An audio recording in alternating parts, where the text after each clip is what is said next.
নমস্কার বন্ধুরা, SB academic সেন্টারের প্রত্যেকটা ছাত্রছাত্রীকে স্বাগত।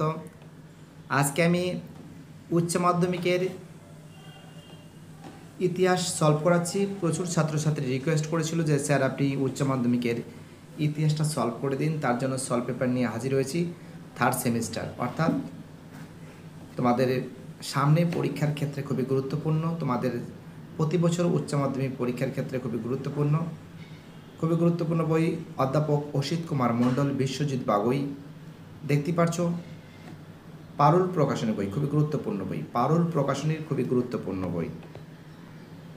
তো দেখতে পাচ্ছ প্রথম অধ্যায়, এই প্রথম অধ্যায় থেকে যে তিনখানা ইউনিট আছে দেখতে পাচ্ছ। প্রথম ইউনিট আছে 1.1, 1.2, 1.3, অর্থাৎ এই তিনখানা ইউনিটে, প্রথম ইউনিটে কিন্তু তিনখানা অধ্যায় আছে।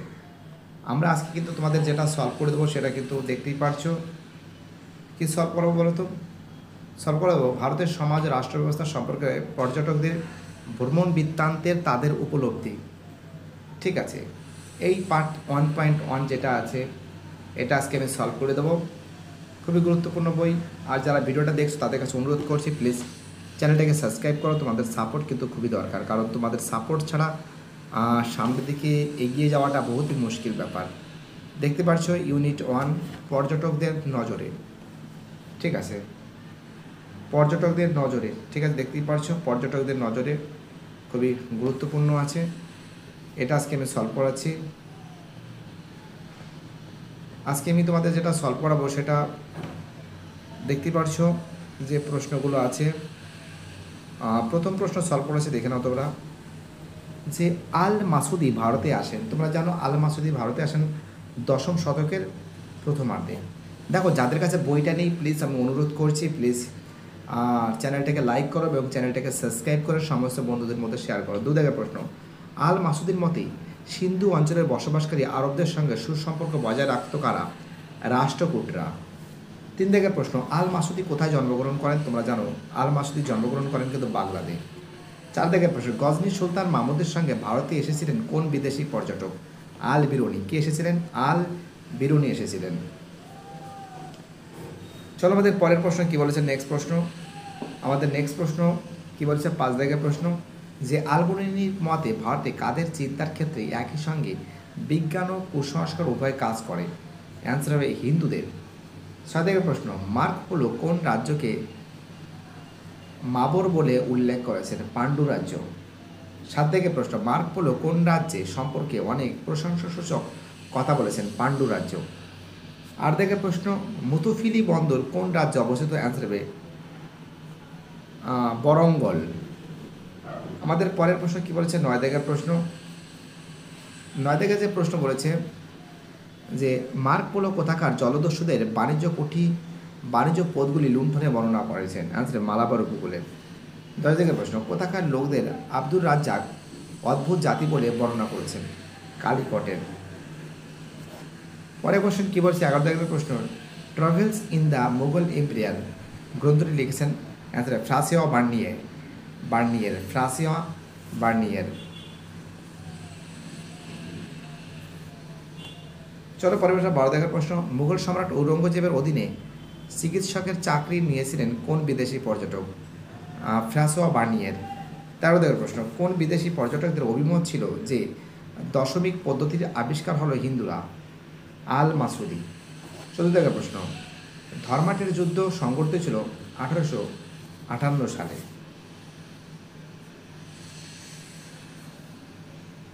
চলো পরে 15 জায়গায় প্রশ্ন। ভারতের সোমনাথ মন্দির লুট করেছিল সুলতান মাহমুদ। 16 জায়গায় প্রশ্ন। সাগনি ভারতের যে রাজ্যের স্বর্ণ মুদ্রা ছিল? অ্যান্সার হবে পাণ্ড্য রাজ্যের ছিল। কোথাকার রাজ্যে ছিল? পাণ্ড্য রাজ্য ছিল। ঠিক আছে, দেখতে পাচ্ছ সব সলভ করে দিচ্ছি। এবার দেখো আমাদের পরের প্রশ্ন। 17 জায়গার প্রশ্ন কী বলেছে? 17 জায়গার প্রশ্ন বলেছে সিঙ্গাপুর বন্দরটি যে রাজ্য গড়ে উঠেছে? গোয়া। কোথায় গড়ে উঠেছে? গোয়া। 18 জায়গার প্রশ্ন। দারুল খলিফা বলা হতো ভারতীয় যে শহরটিকে? অ্যান্সার হবে সিরি। 19 জায়গায় প্রশ্ন বলেছে আদনাসিয়াস নিকিতিন কোন দেশের পর্যটক ছিলেন? অ্যান্সার হবে রাশিয়া। পরের প্রশ্ন 20 জায়গায় প্রশ্ন কি বলেছে? 6 ভয়েজেস গ্রন্থটি বর্ণনা করেছেন ভাট্টানিয়ের।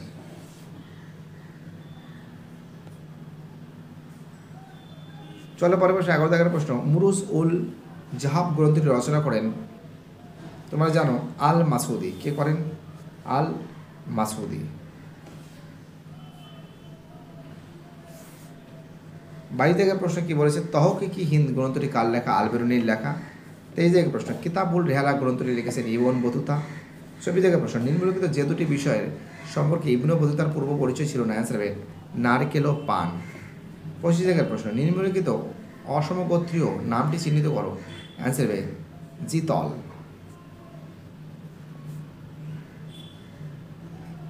26 দাগের প্রশ্ন, ফ্রাসিয়া বর্ণীয় যখন ভারতে আসেন তখন মুঘল সম্রাট ছিলেন সম্রাট শাহজাহান। এবার দেখো এই প্রশ্নগুলো দেখো, এগুলো সলভ করতেছি, ফিল ইন দ্য ব্ল্যাঙ্কস। কী বলেছে দেখে নাও তোমরা। আমাদের প্রথম প্রশ্ন বলেছে, আল মাসুদি বাগদাদের থেকে প্রথম ড্যাশ মানসুরাতে আসেন, আসবে সিন্ধু প্রদেশে মানসুরাতে আসেন। 2 দাগের প্রশ্ন, আল মাসুদি ড্যাশ খ্রিস্টাব্দে গুজরাটে আসেন, 916 খ্রিস্টাব্দে। 3 দাগের প্রশ্ন, আল মাসুদি বাংলায় ড্যাশের প্রশংসা করেছেন, বস্ত্রশিল্পের। 4 দাগের প্রশ্ন, আল বেরুনি বলেছেন যে ড্যাশ বিশ্বাস করে যে তাদের দেশের সবচেয়ে শ্রেষ্ঠ দেশ কোথাও নেই, হিন্দুরা। ঠিক আছে, আমাদের পরের প্রশ্ন কি বলেছে, 7 দাগের প্রশ্ন, কয়াল বন্দর ছিল, অ্যান্সার হবে তাম্রপন্ডির। 7 দাগের, ফ্রাসিয়া বার্নিয়া ভারতে ছিলেন মাত্র কত বছর? ফ্রাসিয়া বার্নিয়া ছিলেন ভারতে ছিলেন মাত্র কত বছর? 10 বছর। ঠিক আছে, এবার আমি তোমাদের বাকির যে প্রশ্নগুলো আছে এগুলো সলভ করে দিচ্ছি। দেখো আমাদের 8 দাগের প্রশ্ন কি বলেছে।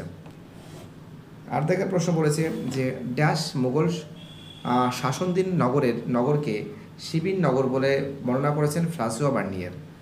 9 দাগের প্রশ্ন, ড্যাশ লিখেছেন সারা পৃথিবীতে বিজয়নগরের মতন শহর চোখে দেখেননি, কানেও শোনেননি, আব্দুল রাজ্জাক। 10 দাগে, ড্যাশ ছিলেন একজন আন্তর্জাতিক জহুরি, ভাট্টানিয়ার।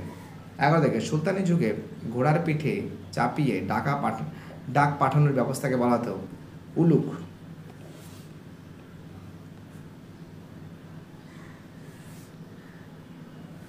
12 দাগের প্রশ্ন, কালিকটের পূর্ব নাম ছিল, অ্যান্সার হবে কোজিকোট। 13 দাগের প্রশ্ন, সামরি বলা হতো ড্যাশ রাজাকে, কালিকট রাজাকে। পরের প্রশ্ন, স্টোরিয়া ডু মঙ্গর বা মগর যাকে বলে, এটা রচনা কিনছেন নিকোলো মানুচ্চি। এবার দেখো সুন্দর করে পরপর করে সাজাবে, যেটা প্রথম আছে সেটা প্রথমে লিখবে, তারপর দ্বিতীয়টা লিখবে। তো দেখো মার্কো পোলো, তো দেখো প্রথমে কিন্তু রোমান টু হবে, এটা কিন্তু আগে হবে। মার্কো পোলো কী বলেছে, কৈলম দেশটিতে গিয়েছিলেন। তারপরে রোমান 1-এর অ্যান্সার হবে মার্কো পোলো মতুফিলি বন্দরে গিয়েছিলেন। ঠিক আছে, তারপরে হবে 4-এর অ্যান্সার মার্কো পোলো চীন থেকে জাহাজের করে সিংহলে পৌঁছানো, এটা হবে। লাস্ট হবে 3-এরটা, মার্কো পোলো পক প্রণালী অতিক্রম করে পাণ্ড্য রাজ্যে গিয়েছিলেন, অর্থাৎ অ্যান্সার হবে ডি এর অ্যান্সার। ঠিক আছে, দেখো অ্যান্সার হবে বি এর অ্যান্সার। প্রথমে 4, তারপরে 3, তারপরে 2, তারপরে 1, তারপরে 2। ঠিক আছে, কী বলছে বুঝতে পারছো? প্রথমে হবে 4, তারপর হবে 3, তারপর হবে 1, তারপর হবে 2, বি এর অ্যান্সার। চলো আমাদের পরের প্রশ্ন,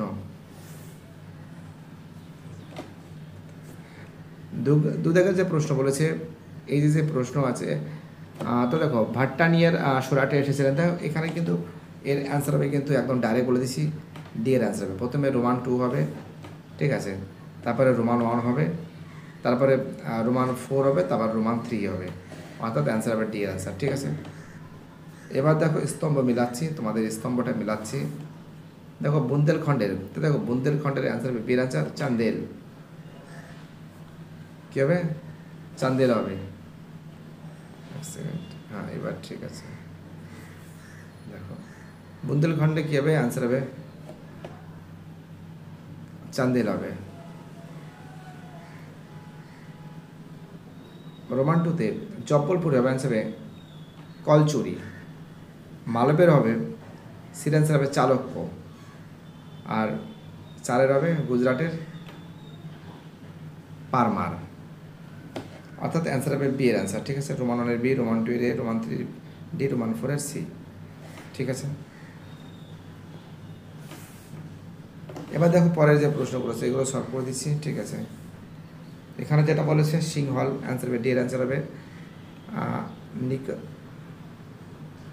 নীলকান্তমণি।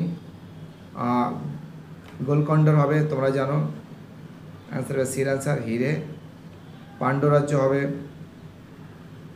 ঠিক আছে, মুক্ত। আর বরঙ্গলের হবে মেই বস্ত্র, ঠিক আছে।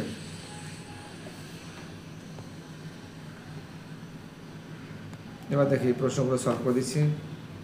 এখানে যেটা দেখতে পাচ্ছ আল মাসুদি হবে, বির অ্যান্সার বাগদাদ হবে।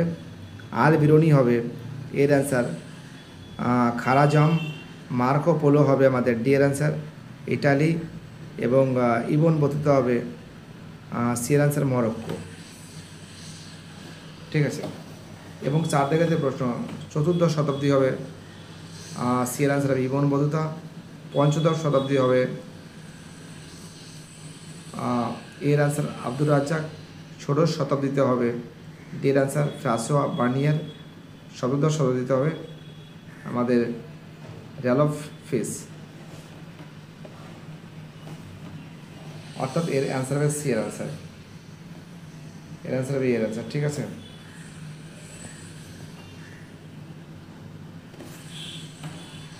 এবার এই প্রশ্নগুলো সলভ করেছি। ফ্রান্সিসকো পেলসার্ট, অ্যান্সার হবে ডি এর অ্যান্সার হল্যান্ড। তারপর রোমান 2 এর অ্যান্সার হবে সি এর অ্যান্সার স্পেন। রোমান 3 এর অ্যান্সার হবে বি এর অ্যান্সার ইংল্যান্ড। এবং রোমান 4 এর অ্যান্সার হবে এর অ্যান্সার ইটালি, নিকোলা মানুচ্চি, অর্থাৎ অ্যান্সার হবে এর অ্যান্সার। আর আগেরটা সি এর অ্যান্সার, ঠিক আছে। কী বলতে বুঝতে পারছো?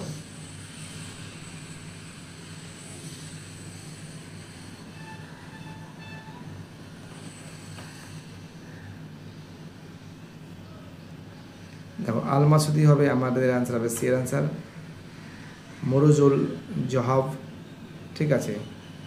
রোমান 2 এর যে প্রশ্ন আলবিরনি হবে তহকিক হিন্দ। ইবন বতুতা হবে কিতাবুল হিন্দ।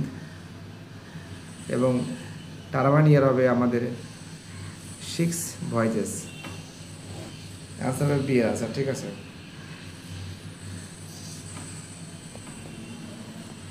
এবার বিবৃতিগুলো সলভ করেছে, দেখে নাও তোমরা ফটাফট করে সলভ করবে। প্রথম বলেছে রাষ্ট্রকূটদের বৈদেশিক বাণিজ্যের উন্নতি হয়েছিল। আর তে বলেছে রাষ্ট্রকূট রাজারা মুসলিম ব্যবসায়ীদের তাদের রাজ্যে বসবাসের অনুমতি দিয়েছিল। তো দেখো এ ও আর উভয় সঠিক, আর এর ব্যাখ্যা সঠিক, ঠিক আছে। অ্যান্সার হবে এর অ্যান্সার। 2 দিকের প্রশ্ন, টারভানিয়ার হিরে মানিক্য কেনাবেচার জন্য ইউরোপ, আফ্রিকা, এশিয়ার নানা দেশে ভ্রমণ করতেন। টারভানিয়ার ছিলেন একজন আন্তর্জাতিক জহুরি। তো দেখো অ্যান্সার হবে এর অ্যান্সার এ ও আর সঠিক, আর এর সঠিক কারণ। চলো আমাদের পরের প্রশ্ন কি বলেছে। মোহাম্মদ বিন তুগলকের একটি বিশাল দরবার কী বলেছে, দরবার কক্ষ ছিল। এই দরবার কক্ষকে বলা হতো হাজার উস্তুন, অ্যান্সার হবে বি এর অ্যান্সার। এ ও আর উভয় সঠিক, কিন্তু আর এর সঠিক কারণ নয়। 4 দিকের প্রশ্ন, তো দেখো অ্যান্সার হবে এর অ্যান্সার এ সঠিক, কিন্তু আর ভুল। আগ্রা শহরটি প্রতিষ্ঠা করেন মুঘল সম্রাট আকবর না, এটা ঠিক আছে।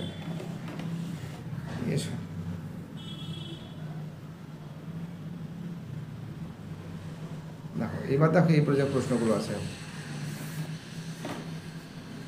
ইবন বতুতার বর্ণনা থেকে ভারতে যে দুটো ধরনের ডাক ব্যবস্থা জানা যায়, চাঙ্কা, দাওয়া, উলাক ও ধাও। অ্যান্সার রোমান 2 এবং রোমান 3 সঠিক, আর রোমান 1 আর রোমান 4 ভুল, ঠিক আছে। অর্থাৎ এর অ্যান্সার হবে কিন্তু বি এর অ্যান্সার। 2 দিকের প্রশ্ন, দেখো এখানে আমরা দেখতে পাচ্ছি অ্যান্সার হবে এর অ্যান্সার রোমান 1, রোমান 2, রোমান 3 সঠিক, রোমান 4টা ভুল। 3 দিকের অ্যান্সার হবে সির অ্যান্সার। 4 দিকের অ্যান্সার হবে ডি এর অ্যান্সার সবকটি ভুল। 5 দিকের যে অ্যান্সার আছে 5 দিকের অ্যান্সার হবে কিন্তু সবকটি সঠিক, সবকটা সঠিক, ঠিক আছে।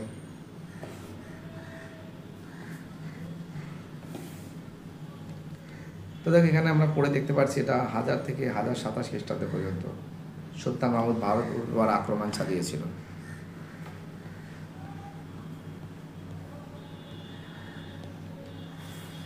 চলো পরের প্রশ্ন কি বলছে, সুলতান মাহমুদের সঙ্গে যে পর্যটক ভারতে আসেন আল বিরুনি তিনি থেকে ভারত বিষয়ক গ্রন্থ তহকি হিন্দ কিতাবুল হিন্দ রচিত 1030 খ্রিস্টাব্দে।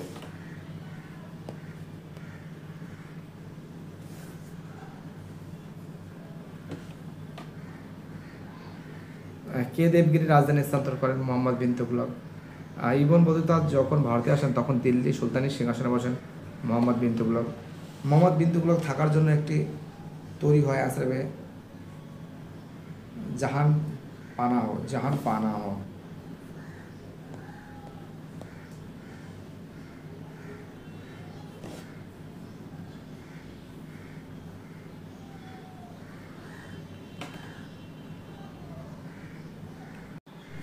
তো দেখতে পাচ্ছ এখানে যেটা ব্যাখ্যাগুলো আছে কি বলেছে, 1026 খ্রিস্টাব্দে মাহমুদ এই মন্দিরটি ধ্বংস করেন, মূর্তি ভেঙে দেন। বিতে বলেছে এই মন্দিরের নিরাপত্তা রক্ষার মাহমুদ প্রায় 2 কোটি স্বর্ণমুদ্রা অলঙ্কার দেন। তো দেখো অ্যান্সার হবে ডি এর অ্যান্সার, এ ও সি দুটোই ঠিক, এ আর সি দুটোই ঠিক। ঠিক আছে,